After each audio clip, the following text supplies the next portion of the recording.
सांगली शहरामध्ये गुंतवणुकीचा विचार करताय, कमर्शियल लोकेशन हवं आहे, स्वतःलाच व्यवसाय करायचा आहे किंवा नामांकित ब्रँड्ससाठी भाडे तत्वावर द्यायचं आहे, मग डोळे झाकून एकच पर्याय, श्री राजलक्ष्मी मॉल।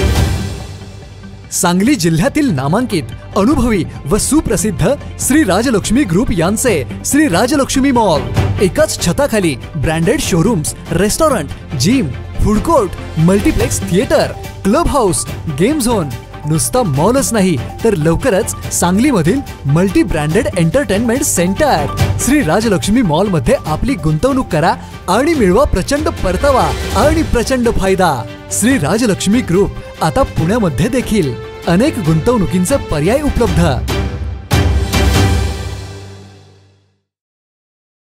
काल मी माझ्या कार्यकर्त्यांचा बैठक घेतली होती आणि त्यांना काय घडलं किंवा सगळ्यांना माहित पाहिजे काय घडलं, कारण प्रत्येक जण काय त्या प्रत्येक चर्चेत नव्हता, त्यामुळे काय घडले सगळ्यांना माहित होण्यासाठी काल बैठक घेतली।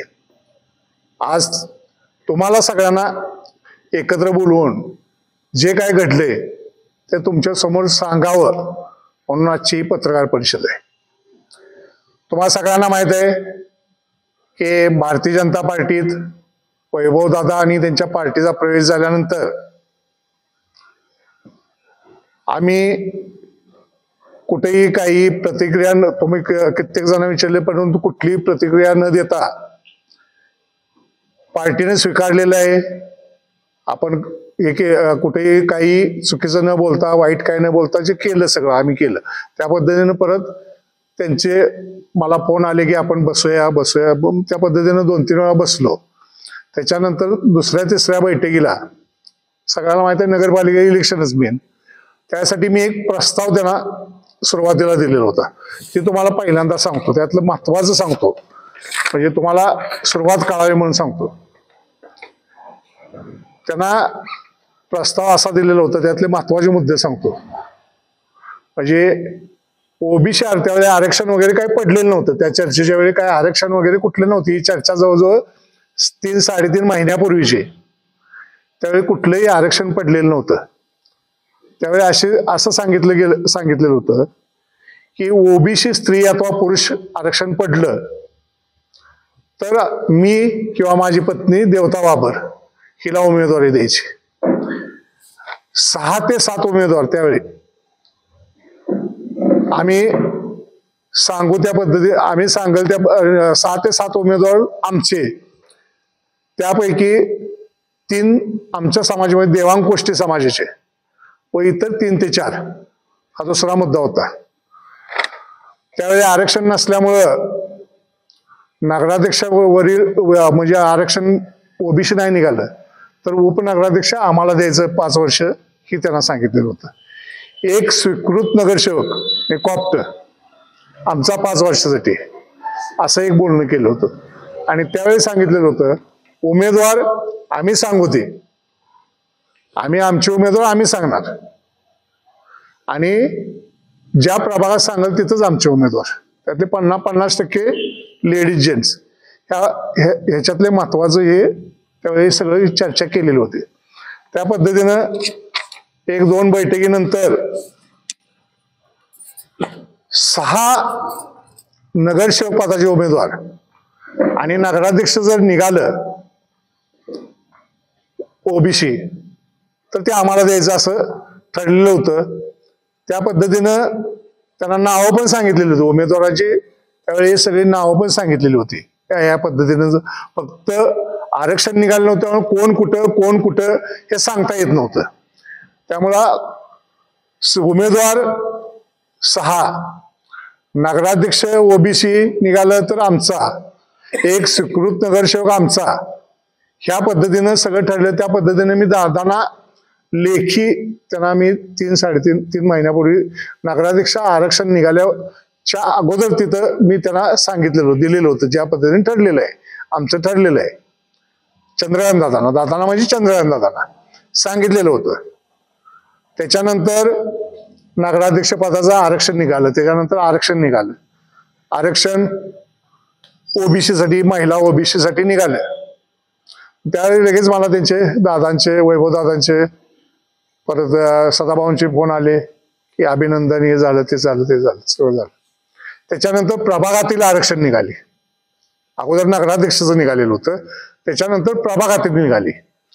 प्रभागातील आरक्षण निघाल्यानंतर कोण कुठं कसं द्यायचं ह्याच्यावर 2-3 बैठका होऊन 6 उमेदवार आमचं फायनलच जवळजवळ केलेलं होतं. 6 उमेदवार आणि नगराध्यक्ष.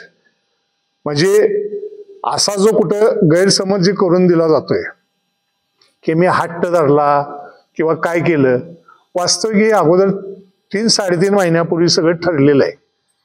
म्हणजे मी बोलत नव्हतो का, तर काही चर्चा असते, सगळ्या चर्चा पूर्ण व्हायच्या असतात म्हणून मी काही गोष्टी बोलत नव्हतो. हे सगळं ठरलेलं होतं. ठरल्यानंतर सगळं झालं बऱ्यापैकी सगळे विषय संपले.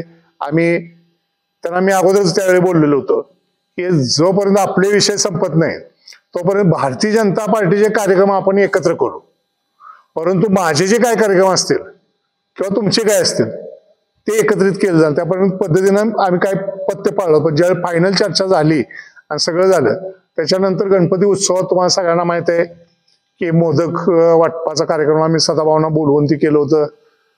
परत दीपावलीचा फराळ किंवा ते जे किट वाटणं त्याच्यावर सगळ्यांचे फोटो टाकले होते, सगळे केलं का सगळे विषय संपले होते. त्यामुळे सगळ्या चर्चा झाल्या होत्या. फक्त एखाद्या प्रभागात इकडं का तिकडं एवढं चाललेलं होतं चर्चा. पुढं कोण येतंय त्याच्यावर बघून उमेदवार फिक्स, फक्त इकडे घ्यायचं का तिकडे घ्यायचं एवढ्याच चर्चा फक्त पेंडिंग होत्या. त्याच्यानंतर 6 महिन्यापूर्वी वैभव दादा, चंद्रकांत दादांनी मुंबईला बोलवलं असल्यामुळे ते गेलेले होते. तर जिल्ह्यातले काही नेत्यांना पण बोलवलं होतं. त्या दादांचा मला तिथून फोन आला, मी बाहेरगावी होतो.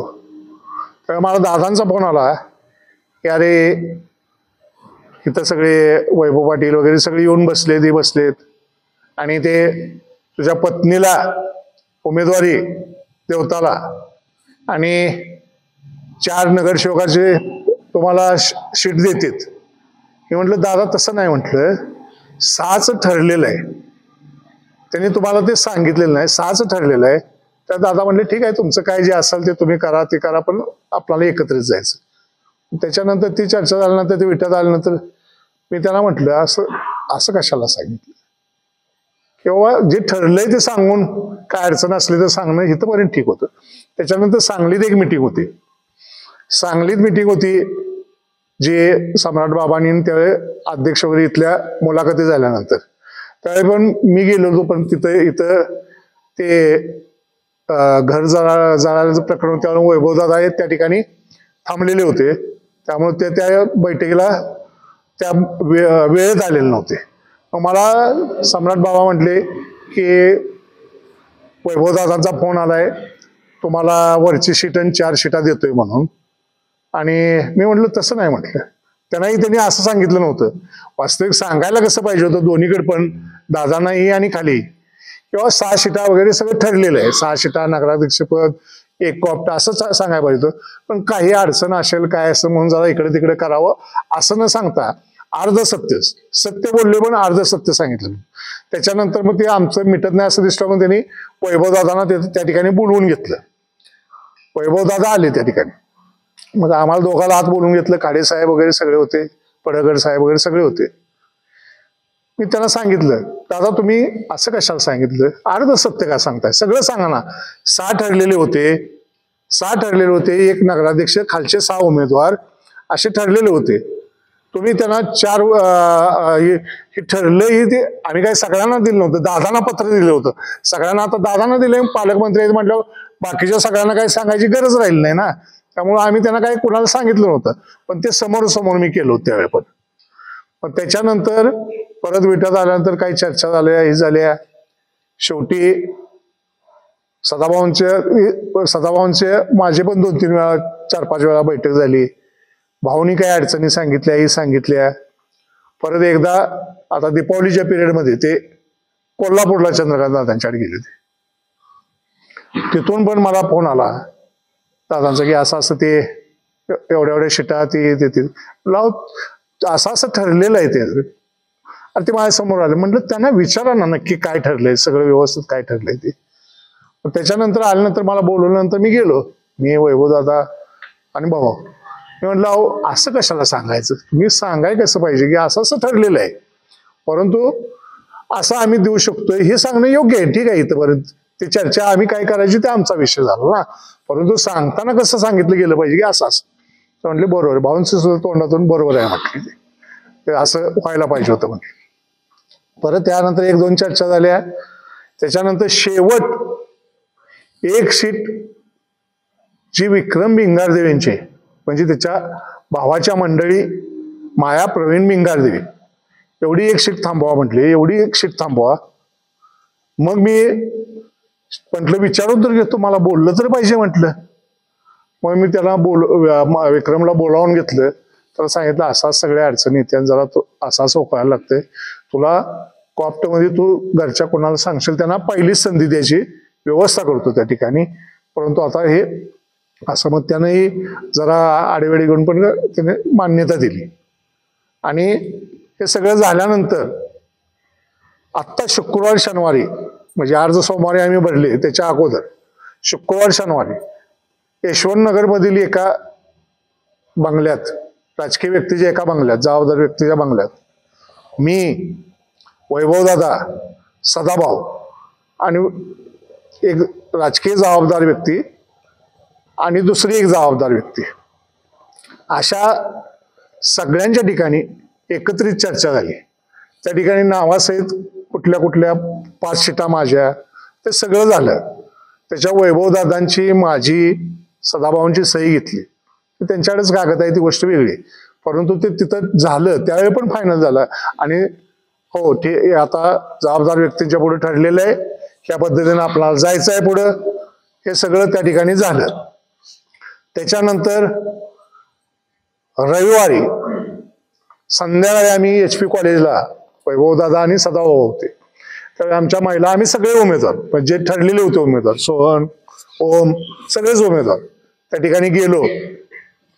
त्यांनी बसवून घेतलं आणि त्याच्यानंतर काय झालं ते सोहन तुम्ही सांगताय, तुम्ही सांगा ना, त्या सांगा 2 मिनिटात तेवढं सांगा काय झालं, बसून सांगा, सांगा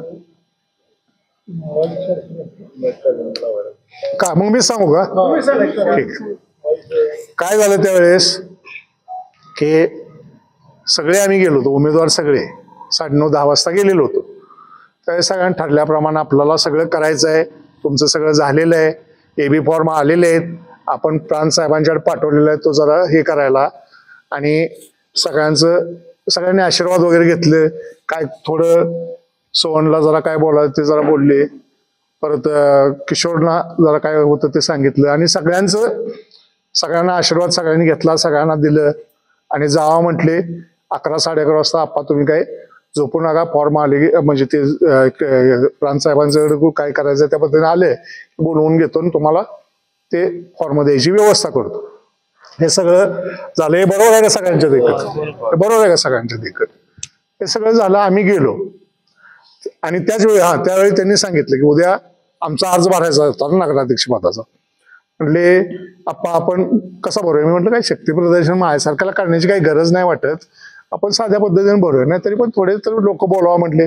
मग मी रवीला सांगितलं मेसेज टाका 10 वाजता, त्यांनी सांगितलं त्यांच्या घरापाशी यशवंतनगरमध्ये त्यांच्या घरापाशी बोलवा आणि तिथून आपण जाऊ 100-200 लोक मिळून आणि अर्ज वगैरे भरू.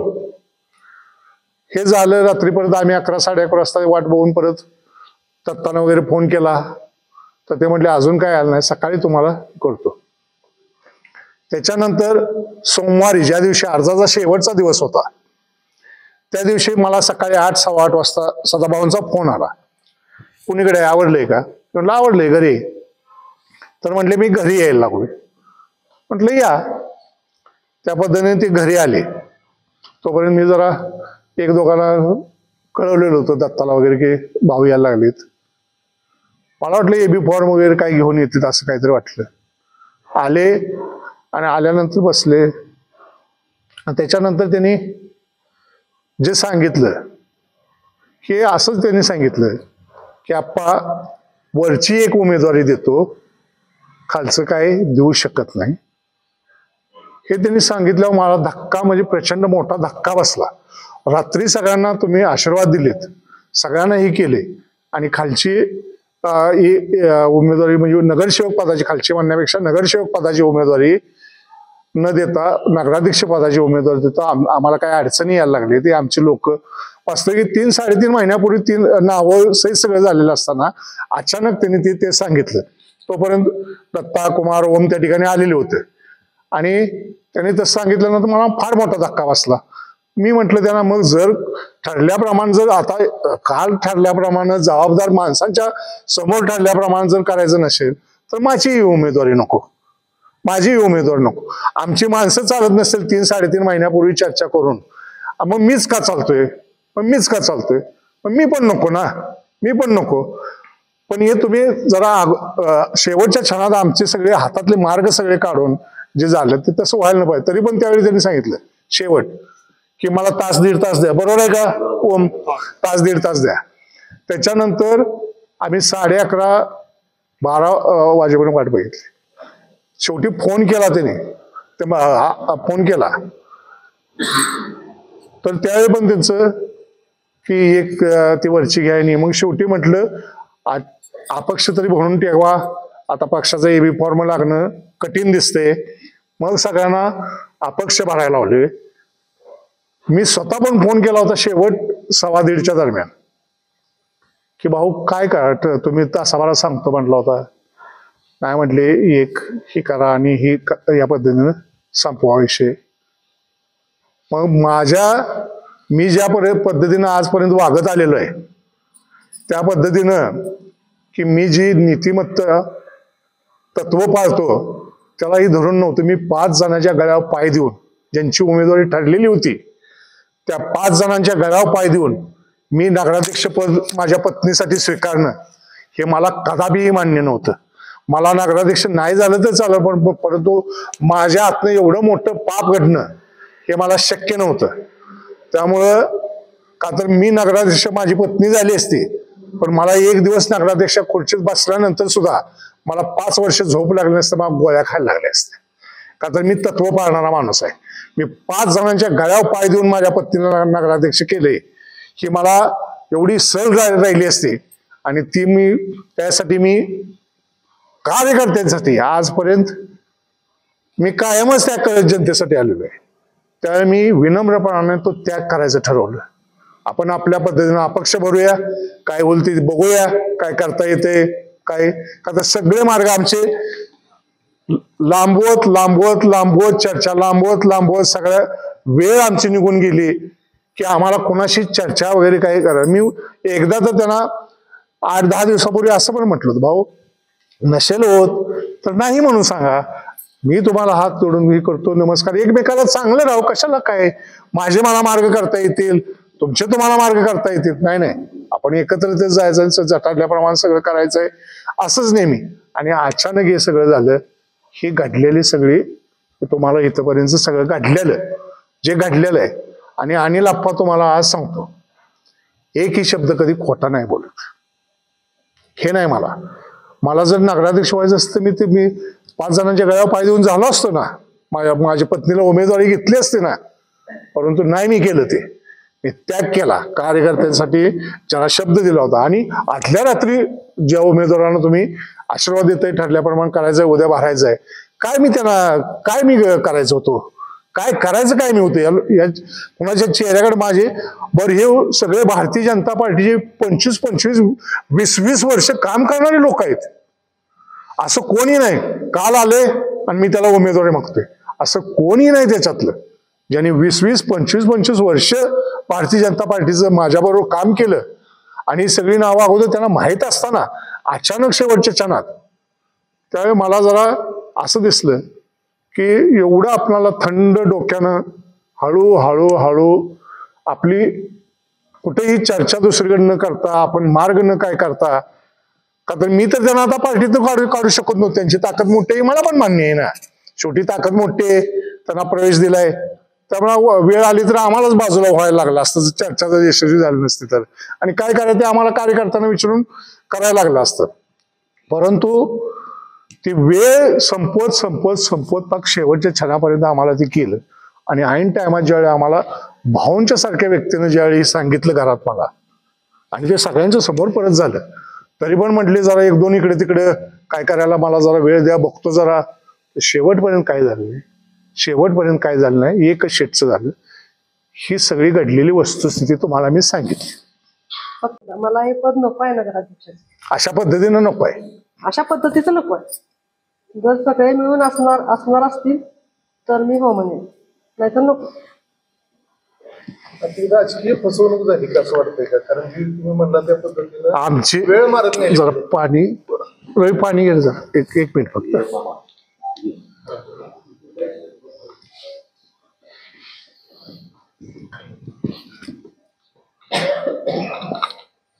ज्या दिवशी आम्ही गेलो ना रविवारी, एवढे ते गोड बोलले होते की आम्हाला पण वाटलं नव्हतं की असं करतील म्हणून. इतकं गोड बोलले होते आमच्यावर. कोण कोण होतं त्यावेळी? सदाभाऊ होते, वैभव दादा होते. आणि आम्ही सगळे. फसवणूक भाजपनं केली आहे का? त्याच्यानंतर ऐका लाडेसाहेब, सगळ्यांनी ऐका. त्याच्यानंतर मी सगळं तिथली बैठक करून आल्यानंतर सुद्धा मी माझ्या ऑफिसमध्ये सगळ्यांना बोलवून घेतलं. तिथली बैठक आम्ही करून आल्यानंतर ह्या सगळ्यांना मी विचारलं की तुम्हाला आत्ता जे झाले ते काय वाटते त्याच्यातून. तर सगळ्यांचं एकमत आलं, नाही नाही ते फसवणार नाहीत, आपल्याला ते अगदी देणार ते सगळे. एवढं किशोर तू नव्हता तर मी तुला घरी फोन केला नाही किशोर, की किशोर तुला काय वाटते. तो पण तिथं होता परंतु घरी गेलेला होता. त्याला विचारलं तर सगळे म्हणले नाही फसवणार नाहीत, असं वाटते, काय नाही तसं काय होणार. बरं, जबाबदार व्यक्तींच्या पुढे मी 2 दिवसापूर्वी झालेलं होतं अगोदर, बरं का. मग आता हे घडलेलं आहे, आता तुम्हाला काय आपली फसवणूक भाजपने केली आहे का पाटील गटाने केली असं आपलं म्हणणं? नाही नाही, तुम्ही आता कुणी बोलू नका, आता मी बोलतो. आता कुणीच बोलू नका, आता त्यांच्या प्रश्नाचे उत्तर मी देतो. आमची जी फसवणूक झालेली आहे, मी पार्टीला काही दोष देणारा माणूस नाही. आमचा सरळ स्वभाव, आम्ही कधीही कुणावर गैरविश्वास न दाखवणं, सरळ मार्गी. आम्ही चक्क पंचायतला आम्हाला कधी 30 वर्षात कधी जमलं नाही. आम्ही कधी राजकारणाला व्यवसाय कधी केलेला नाही.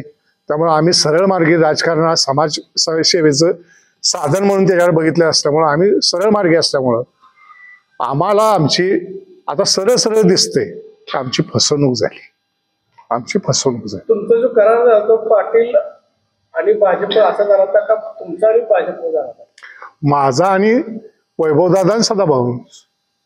तो करार कोणाबरोबर झाला होता? तुम्ही जे लिहून दिलं होतं 6+1, वैभवदादा आणि सदाभाऊ. ते चंद्रकांत दादाला माहित नव्हतं. ते आम्ही जे ठरलं ते त्यांना सांगितलं, म्हणजे मी लेखी दिलं होतं काय पद्धतीने ठरले ते दिलं होतं त्यांना. सह्या झाल्या होत्या म्हणतात, त्याची एक प्रत नाही घेतली गेली, ती नाही घेतली. आम्ही आता एवढं सगळं जबाबदार माणसं आहे ती नाही घेतली. पण ही वस्तुस्थिती मी सांगतो, कोणी त्याच्यावर विश्वास ठेवा न ठेवा, पण मी खोटं बोलत नाही, एवढं पक्क सांगतो. पुढची भूमिका आम्ही उद्या 3 वाजेपर्यंत अर्ज माघारी घेण्याची मुदत आहे. उद्या आम्ही 11-12 वाजता काय करता येते बघून पुढची भूमिका घेणार आहे. त्यानंतर तुम्हाला आम्ही परत लगेच सांगणारच आहे. आम्ही अर्ज भरल्यानंतर मुदत संपल्यानंतर भाजपच्या कोणाशी बोलणं झालं आपण वरिष्ठांना सगळं मी दादांना पण फोन केलेला होता की बाबा असं दादा झाले ठरलेले या पद्धतीने. ते म्हटले आता ते म्हणजे तुमच्या लेवलला तुम्ही जरा बघा तिथे झाले.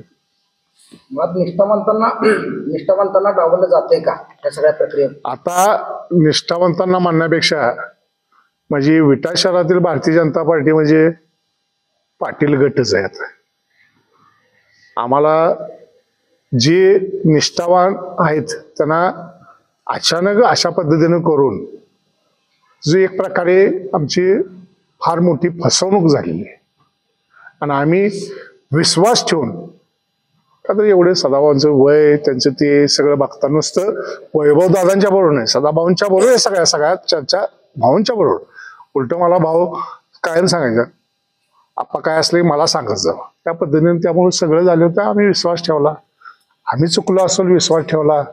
आम्हाला राजकारणातलं कमी असलं शक्क म्हणजे माहीत नसलेले, परंतु आमची फसगत झाली नक्की. भाजपच्या वरिष्ठ नेत्यांनी आणि पाटील या दोघांनी मिळून तुम्हाला फसवलं? नाही, माझा भाजपवर कुठेही राग नाही. भारतीय जनता पार्टीच्या नेत्यांच्यावर कुठेही राग नाही. माझी फसवणूक त्यांनी काही केलेली नाही. त्यांनी उलट दादाने मला तिथून त्यावेळेस सांगितलं होतं तुझी पत्नीला आणि चार्जशीट आहे, त्यामुळे त्यांच्याकडून कुठं फसवणूक नाही माझी, कुणाकडून पार्टीकडून. म्हणून तुमच्याकडे बघितलं जातं, सगळ्यात जास्त पहिल्यांदा प्रेफरन्स दिला जातो दोन्ही पार्टीकडून असेल किंवा लोकांच्याकडून पण एक नंबरचा उमेदवार म्हणून बघितलं जातं. विनिंग कॅन्डिडेट असताना सुद्धा असं मग का कदाचित असंच म्हणजे त्यांचं हे नियोजनबद्ध पद्धतीनं असेल, हे त्यांचं अगोदरच त्यांच्या प्लॅन मध्ये सगळं असणार आहे. अचानक एक दिवसात हे होऊ शकत नाही. हे सगळं नियोजनबद्ध पद्धतीनं झालेलं आहे. हळूहळू पुढं दिवस ढकलायची, वेळ घालवली की आम्हाला पर्यायी मार्ग अजिबात राहता कामा नाहीत. पर्यायी मार्ग म्हणजे समजा आम्हाला काय वाटलं सगळी चर्चा करून दुसऱ्या पक्षाचं कुठलं करावं का, ह्या काय करावं का, अजून काय करावं का, काय करावं आता आपल्या काही जिथं असं जर होत असेल, असे मार्ग सगळे संपवल्यानंतर ह्या पद्धतीनं झालेलं आहे. भाजपच्या वरिष्ठ नेत्यांनी तुम्हाला पाटलांना जवळ घेऊन तुम्ही पार्टी सोडावी अशी वेळ आलेली आहे का? भाजपच्या वरिष्ठ नेत्यांनी नाही, परंतु स्थानिक नेत्यांनी आम्हाला तसं दिसतंय, आता जाणवते.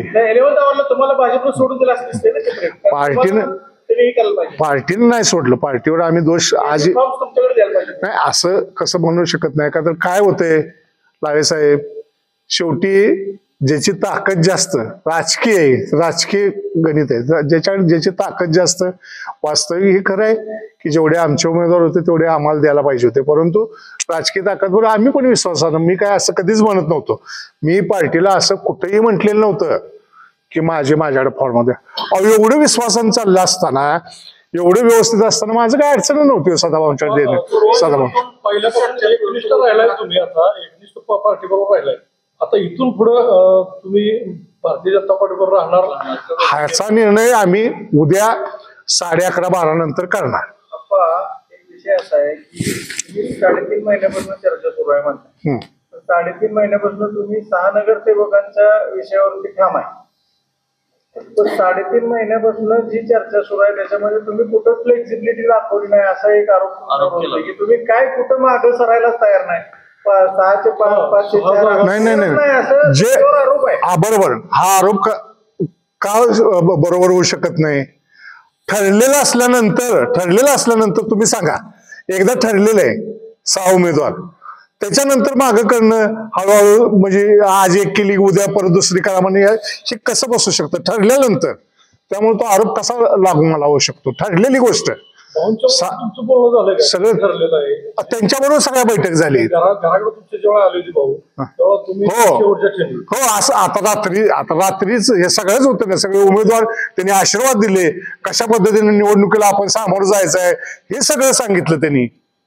हे सगळं सांगितलेलं नाही. आम्ही आदल्या किंवा पाटील गटाकडनं पार्टीकडून नाही, पाटील गटाकडून असं होईल. आम्ही संध्याकाळी पण त्या रात्री तिकडून जेवण त्या ऑफिसमध्ये बसलोत ना, कोणी तशी शंका व्यक्त केली नाही. एवढं व्यवस्थित या पद्धतीत झालं. आता तुम्ही बोलता बोलला की पाटील गट मोठा आहे याच्यामध्ये आणि तुमचा गट बारका आहे, म्हणून तर आम्ही 26 पैकी आम्ही काही 26 सीटा नाही ना मागितल्या. आम्हाला माहित आहे ना, आम्हाला बी कळतं ना, आम्हाला बी राजकीय गणित 26 पैकी केवळ 7 सीटा मागितल्या आणि त्या ठरलं होतं बरं, एकमेकांच्या संमतीने ठरलं होतं. त्यानंतर वाद विवाद व्हायची काय कुठं गरजच नव्हती ना. मी असं कधी झालं नाही, 6चं 7 केलं नाही, कधीच नाही केलं. मग म्हणता येतंय की अनिल सीटा आहे असं तसं करायला लागलं.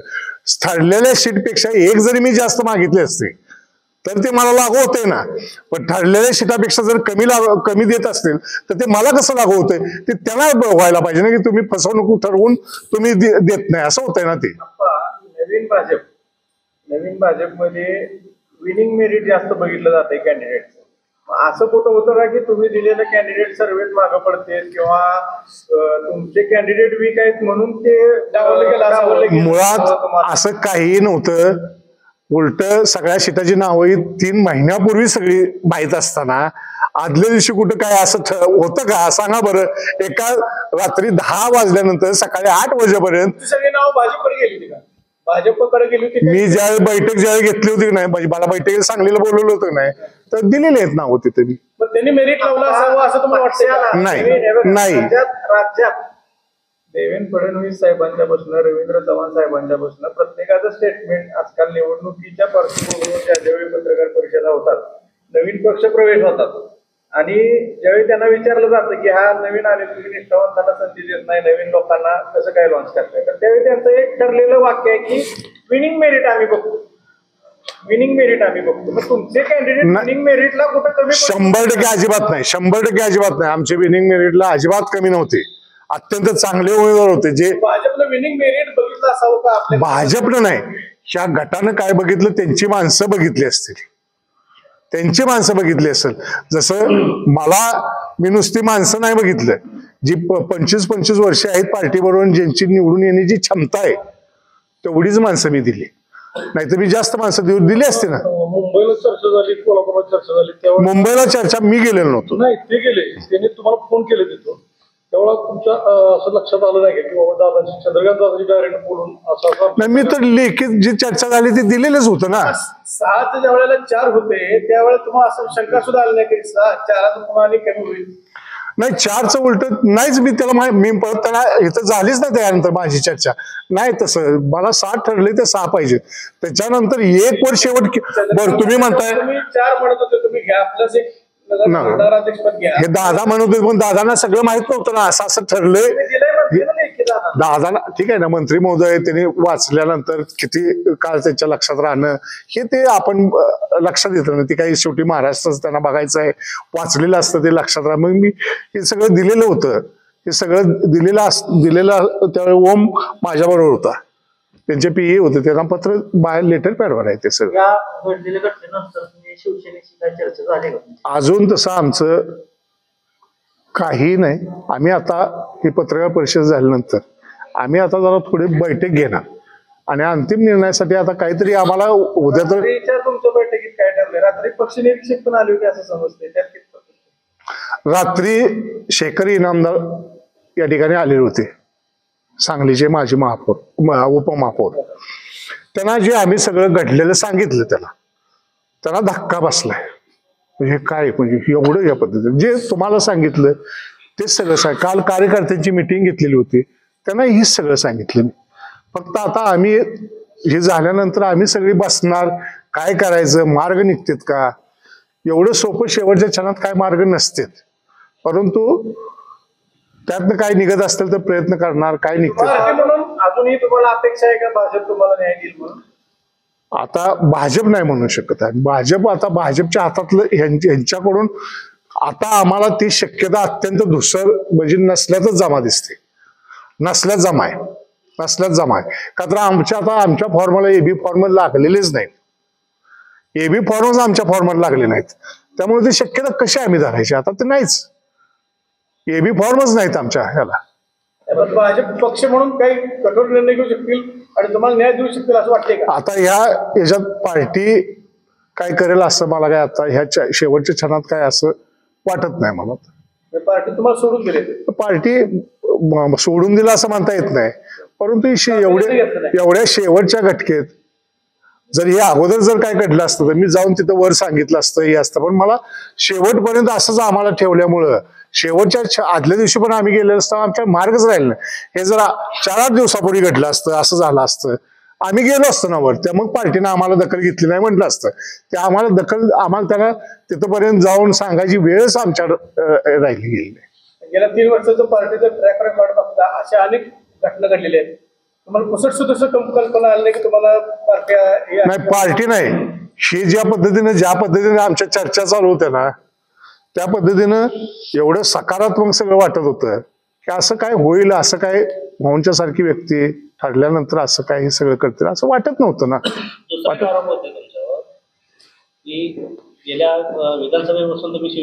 हा, त्याचंही उत्तर तुम्हाला सांगतो. बरं झालं ते विचारलं. ते मी ही चर्चा चालू असताना ही चर्चा जागा वाटत तुमची त्यावेळेला सुद्धा तुम्ही शिवसेनेच्या संपर्कात होता. आता ते बरं झालं विचारलं ते. मी सांगतो, कधीही युती सोडून मी शिवसेनेचं कधीही काम केलेलं नाही. युती म्हणून, युती धर्म म्हणून जी भारतीय जनता पार्टीचा आदेशच होता, प्रामाणिकपणे आम्ही सगळ्यांनी पाळला. उलट 19ला अनिल भाऊंच्या बरोबर युती होती, भारतीय जनता पार्टीची शिवसेनेची युती होती म्हणून आम्ही त्यांचं काम केलं. 2024ला महायुतीचे उमेदवार म्हणून काम केलं. आणि मी ज्या वेळेपासून सदाभाऊंचे माझे त्यांनी प्रवेश केल्यानंतर शेवटचा सोमवारचा होईपर्यंत मी कधीही शिवसेनेच्या अमोलदादा किंवा सुहासरावांच्या बरोबर कधीही राजकीय चर्चा केली नाही. केवळ यांच्याबरोबर चर्चा करत राहिलो, कायम यांच्याबरोबर चर्चा करत राहिलो, कधीही केलं नाही. आणि मी त्यांना ते बोलून दाखवलेलं होतं. मी कधीही वेगळ्या ठिकाणी गेलो नव्हतो. का तर सगळं आपलं चाललंय व्यवस्थित, तर कशासाठी वेगळं, आणि आम्हाला काय गरज पडली होती. जर व्यवस्थित सगळं चाललं होतं तर काय गरज पडली होती. आम्हाला शेवटी पार्टीबरोबर राहणं ह्याच्यातच आनंद होता ना. आमचं आयुष्य गेलं त्यामुळे आम्हाला त्याच्यातच आनंद होता ना. आम्हाला उलटा आम्ही युती धर्म पाळला, मग काय चूक झाली का आमची. युती धर्म पाळला आम्ही, मग आम्ही काय 2024ला युतीचं सोडून वैभवदादांचं काम करायला पाहिजे होतं का. असं काय का, असं होऊच शकत नाही ना. युती धर्म पाळला आम्ही, केलं, प्रामाणिकपणे केलं. तुम्ही आमदार साहेबांना वाटून शुभेच्छा द्यायला गेला तेव्हापासून बी नसते असं म्हटलं जाते. मी असं कधीही मी राजकीय जीवनात बऱ्याच गोष्टी अशा पाळतच नाही. माझं कोण शत्रू म्हणून मी राजकीय व्यक्तीकडे बघत नाही. विरोधक त्या वेळेचे विरोधक म्हणून मी बघतो. मी शत्रू कुणाला समजत नाही. त्यांचे आमचे 2019 पासून शेवटी महायुती म्हणून एकत्रित काही संबंध होते ना, आमचं संबंध आले. साधा वाटभर मी तिथं काय गेलो, तिथं काय असं कुठं एकांतात भेटून नाही गेलो.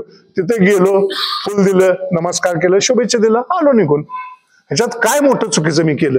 सदाभाऊ पण ज्यावेळी पार्टीत नसताना मी त्यांना पण शुभेच्छा दिलेल्या आहेत. असं काय ह्याच्यात. बर, शेवटी ही राजकीय माणसं आहेत, काय सामाजिक माणसं आहेत. 2016ला तुम्ही भाजप जनसेवा 2016ला ही असंच झालेलं होतं.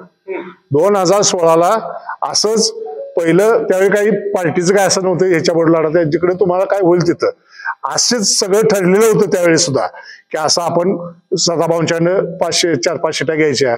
शेवटच्या क्षणात सगळं झालेलं असताना त्यावेळी पण अशीच माझी, त्यावेळी काही पार्टीने फसवणूक केलेली नव्हती. फसवणूक केली होती 1-2 व्यक्तींनी केलेली होती.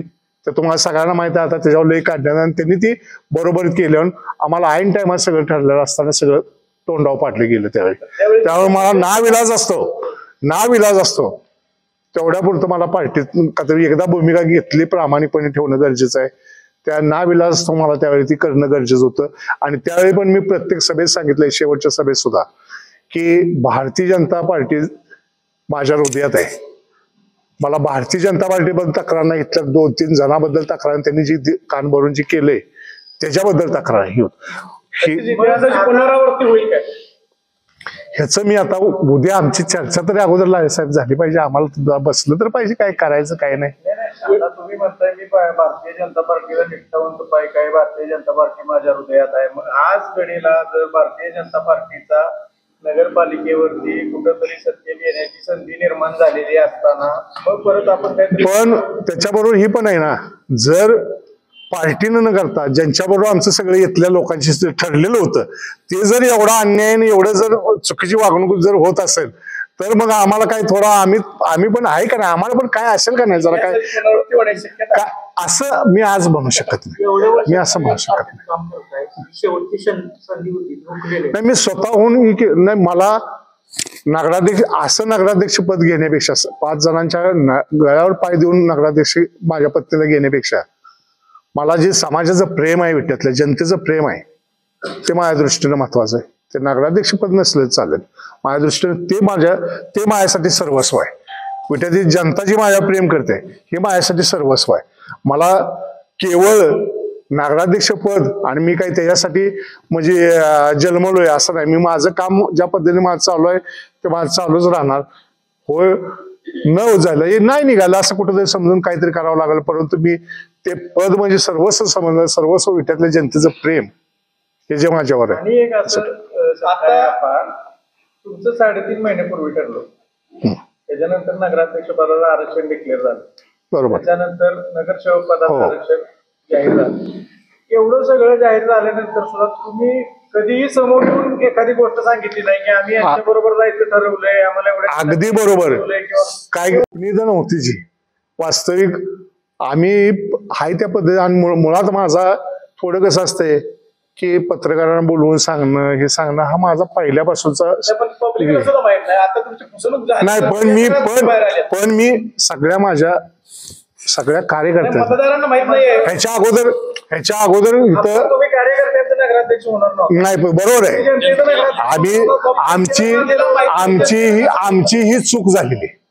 आमची ही चूक झालेली आहे की आम्ही तुम्हा पत्रकारांना वेळोवेळी सांगायला पाहिजे होतं. जनतेला पण सांगायला पाहिजे होतं.